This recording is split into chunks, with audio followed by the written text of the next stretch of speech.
Welcome back to Dry Hollow Homestead. This is Danielle, and we are making a fresh cheese today. This would be a queso fresco, this would be your queso blanco, this would be your paneer.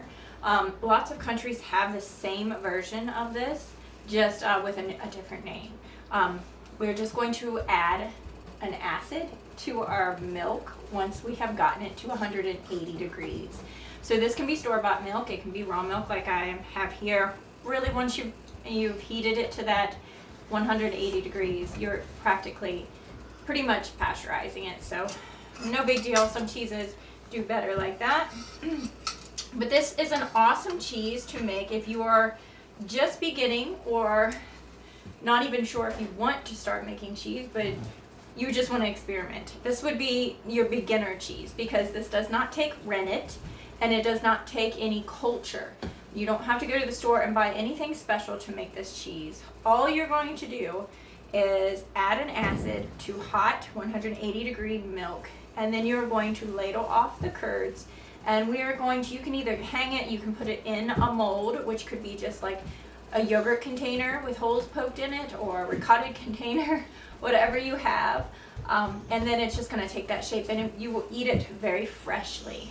So we are heating it to 180, and then I'll bring you back. We're going to, this time, I'm going to add white vinegar. That's usually a Blanco, but if you want, you can add apple cider vinegar. You can add lemon juice. A paneer usually has been acidified with lemon juice. But today, this is going to be a queso blanco, and this is what we're making.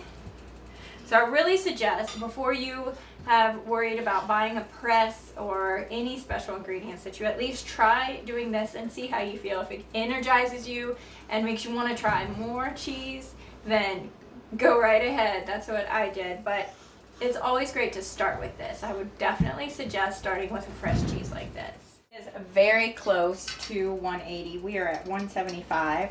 I definitely do not want this to get over 185. So I'm going to pull it off of the stove and actually put it on a hot pot holder on my counter at exactly 180. And because I'm doing it in a cast iron, I know that it is going to very easily continue to rise in temperature. That's why I would not keep it on the burner once I get to the 180. You do not want it to get past 185.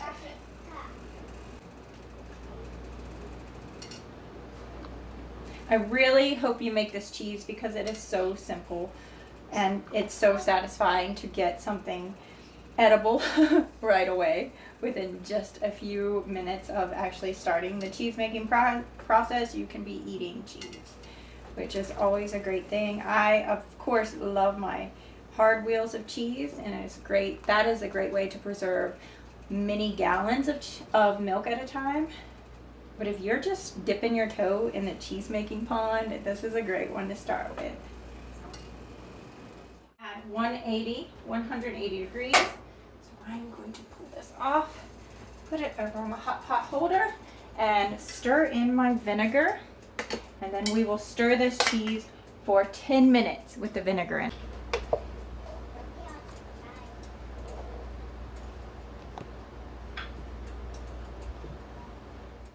Okay, so what I have here is a bowl lined with a colander, lined with a cloth. I'm actually going to take this, dump it into there. That's the next stage. We let these curds drain for 10 to 15 minutes just on our colander. I have it over top of a bowl, but you can put it over top of the sink also. And then we are going to hang this for 5 to 6 hours, and we have our cheese. Stage in this cheese is that we are actually going to hang it for 5 to 6 hours. So it's around 3 o'clock now, so right before bed we will pull it off and see what it looks like. It's delicious right now. I can tell you because I've been eating probably about half of this. I've already eaten. It's just good the way it is. So I actually decided to take it out of the bag and put it in my cheese mold. This is just what I use for all my cheeses. And that way I could kind of get like, you know, a round shape. But I probably should have done that right away. That way I could spread them out. This is delicious. I cannot stay out of it. I've already eaten. Do you want to try it, Nee? I've already eaten a lot of it. It's delicious. I don't know why we haven't made this more often. You want to try? Yeah. Come over and have a bite.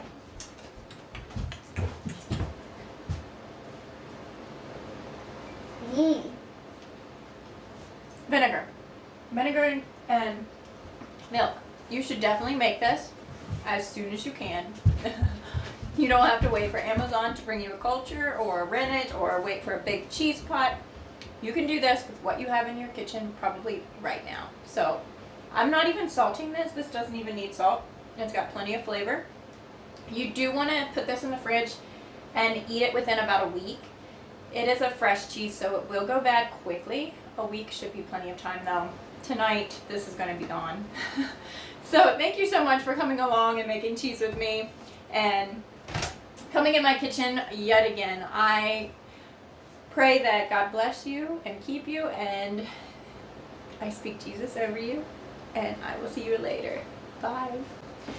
Thank you so much for coming along and making this Queso Blanco with me today. Next time maybe we'll do a paneer. Actually, it's very close to Christmas at this point in time when I'm filming this, so eggnog is probably up next, and maybe even hot chocolate. I have curds all over my fingers.